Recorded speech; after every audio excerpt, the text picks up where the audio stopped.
2 दिवसापासून काळजीवाहू मुख्यमंत्री एकनाथ शिंदे माध्यमांशी बोलत नाहीयेत। काल त्यांनी मुख्यमंत्री पदाचा राजीनामा दिल्यानंतरही ते माध्यमांशी न बोलताच निघाले। त्यानंतर अनेक बातम्या ज्या आहेत त्या आल्यात, अनेक चर्चा घडल्यात। त्यावर काळजीवाहू मुख्यमंत्री एकनाथ शिंदे काय भाष्य करतायत का हे पाहणं महत्त्वाचं ठरणार आहे।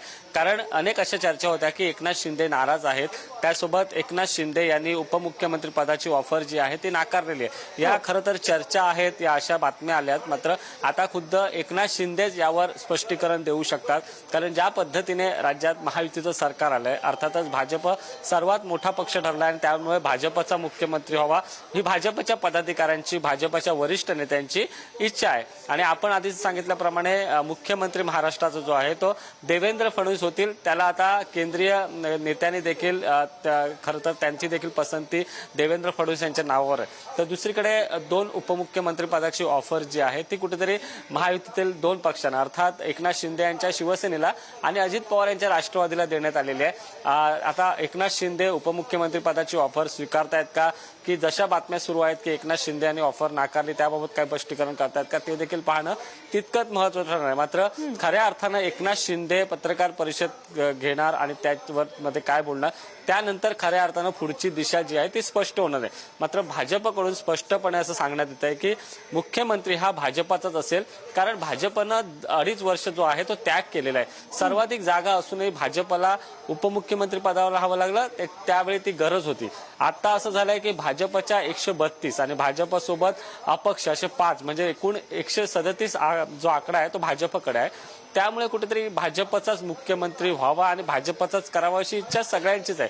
त्यामुळे आता एकनाथ शिंदे जर मुख्यमंत्री पद एकनाथ शिंदेना सोडावं लागलं तर ते कोणत्या आणखी पदांची मागणी करणार, कारण आपण जर बघितलेली असेल तर महत्वाची खाती आहेत जी एकनाथ शिंदेकडून कदाचित मागितली जाऊ शकतात। जर मुख्यमंत्री पद जे आहे ते एकनाथ शिंदेना दिलं नाही तर काही महत्वाच्या खात्यांबाबत त्यांचा आग्रह असू शकतो, कारण ते 2.5 वर्ष राज्याचे मुख्यमंत्री राहिलेत। त्यामुळे अर्थातच त्यांचं बार्गेनिंग पॉवर हे जास्त असणार आहे आणि त्याचमुळे कुठेतरी एकनाथ शिंदेची पत्रकार परिषद काय असणार आहे, नेमकी ते काय भूमिका घेत आहेत, उलटसुलट चर्चा देखील सुरू होत्या की एकनाथ शिंदे कदाचित बाहेर राहू शकतात, कोणत्याही पदावर न राहता ते कंट्रोल म्हणून ते काम करू शकतात। मात्र ह्या सगळ्या चर्चा आहेत, या सगळ्या चर्चेना आता उत्तर खऱ्या अर्थानं एकनाथ शिंदे देत आहेत का हे पाहणं महत्वाचं ठरणार आहे। दुसरा प्रश्न गौरी असा आहे की एकनाथ शिंदेच्या शिवसेनेचा गटनेता नेमलेला, एकनाथ शिंदे खुद्द गटनेते आहेत, तर अजित पवार यांच्या पक्षाचा देखील गटनेता नेमला। मात्र भाजपनं अजूनही त्यांचा गटनेता नेमलेला नाही। त्याचं मुख्य कारण म्हणजे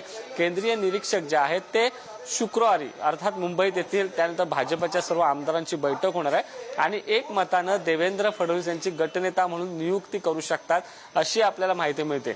ह्या भाजपच्या हालचाली आहेत। दुसरीकडे एकनाथ शिंदे यांच्या गटातील काही नेते जे आहेत ते उपमुख्यमंत्री देवेंद्र फडणवीस यांना भेटले। आपण जर बघितलं असेल संजय शिरसाट येऊन भेटले, गुलाबराव पाटील येऊन भेटले, असे अनेक जे शिंदे गटाचे जे नेते आहेत ते देवेंद्र फडणवीस यांना भेटले। आता मूळ मुद्दा हाच आहे की एकनाथ शिंदे खरंच उपमुख्यमंत्री पदाची ऑफर स्वीकारणार का, आणि जर त्यांनी उपमुख्यमंत्री पदाची ऑफर स्वीकारली नाही तर त्यांची अर्थात पुढची भूमिका काय असणार हे बघावं लागेल। कारण सरकारला स्पष्ट बहुमत आहे, भाजप 137 आहे, अजित पवार गटाने जे आहे ते भाजपला पाठिंबा दिलाय। त्यामुळे जरी एकनाथ शिंदेने काही वेगळा निर्णय घेतला तरी राज्यात सरकारला काहीच अडचण येणार नाही। त्यामुळे एकनाथ शिंदे जो निर्णय घेतील तो विचारपूर्वक घेतील।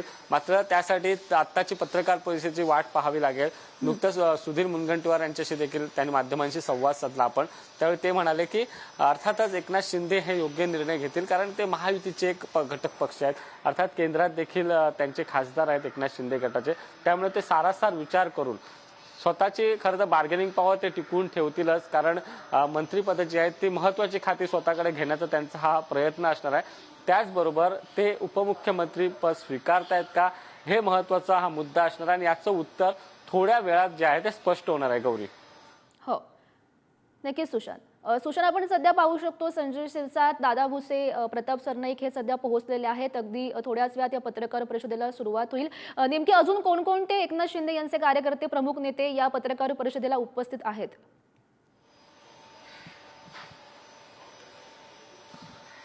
गौरी, आपण जर बघितलं असेल तर एकनाथ शिंदेची जी पत्रकार परिषद होते ती त्यांच्या ठाणे येथील निवासस्थानी अर्थातच ठाण्यातील प्रमुख नेते नरेश म्हस्के त्यासोबत इतर जे प्रमुख नेते असतील ते ठाण्यातले त्या ठिकाणी उपस्थित राहणार आहेत. त्यांचे प्रवक्ते असतील ते उपस्थित राहणार आहेत. कारण जो निर्णय एकनाथ शिंदे घेणार आहेत ते त्यांच्या प्रमुख नेत्यांच्या उपस्थितीत घेणार आहेत. त्याचं मुख्य कारण म्हणजे पुढे सरकार चालवायचं आणि एकनाथ शिंदेना खऱ्या अर्थाने त्यांच्या पक्षावर एकनाथ शिंदेची कमांड आहे.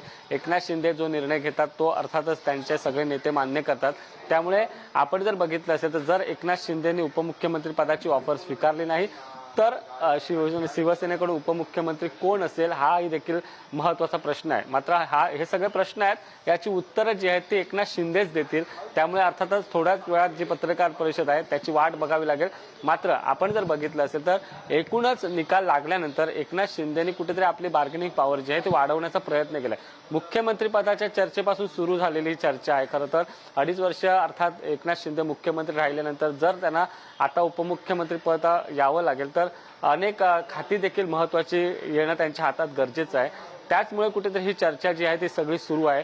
उद्या जी आपल्याला माहिती मिळते त्यानुसार कदाचित उद्या तिन्ही नेते म्हणजे देवेंद्र फडणवीस एकनाथ शिंदे आणि अजित पवार हे तिन्ही नेते कदाचित उद्या दिल्लीत जाऊ शकतात आणि जे सर्व आहेत अमित शहा यांच्यासोबत त्यांची चर्चा होणार आहे. कारण ज्यावेळी राज्यात सत्तांतर घडलं त्यावेळी महत्वाची भूमिका जी आहे ते केंद्रीय गृहमंत्री अमित शहा यांची राहिली होती आणि एकनाथ शिंदे यांना मुख्यमंत्री करण्यासाठी त्यावेळी केंद्रीय गृहमंत्री अमित शहा यांचाच पुढाकार होता आणि त्यांचीच पसंती होती. त्यामुळे आता अमित शहा जर एकनाथ शिंदे नाराज असतील तर त्यांची समजूत फक्त आणि फक्त अमित शहाच काढू शकतात आणि ही समजूत काढण्यासाठी एकनाथ शिंदे यांच्या शिवसेनेच्या पदरात नेमकी कोणती खाती पडतात हे देखील पाहणं तितकंच महत्त्वाचं ठरणार आहे. मात्र जी आपल्याला माहिती मिळते त्यानुसार देवेंद्र फडणवीस हे मुख्यमंत्री होतील हे आता जवळपास निश्चित झालेलं आहे. अधिकृत घोषणा शुक्रवारपर्यंत होईल. त्यामुळे एकनाथ शिंदे आज जी पत्रकार परिषद घेत आहेत 2 दिवसानंतर ते खऱ्या अर्थाने माध्यमांशी बोलत आहेत. काल देखील ते माध्यमांसमोर आले नाहीत. ज्यावेळी राजभवनात ते राजीनामा देण्यासाठी गेले त्यावेळी त्यांची गाडी थेट त्यांच्या वर्षा या निवासस्थानी गेले. त्यानंतर ते माध्यमांशी बोललेले नाहीत. त्यामुळे एकनाथ शिंदे यांचं मौन काय आहे त्यांच्या न बोलण्यामागचा अर्थ काय हे जाणून घेणं महत्वाचं आहे आणि त्याची सगळी उत्तरं जी आहेत ती गौरी आता पत्रकार परिषद झाल्यानंतरच मिळू शकतात.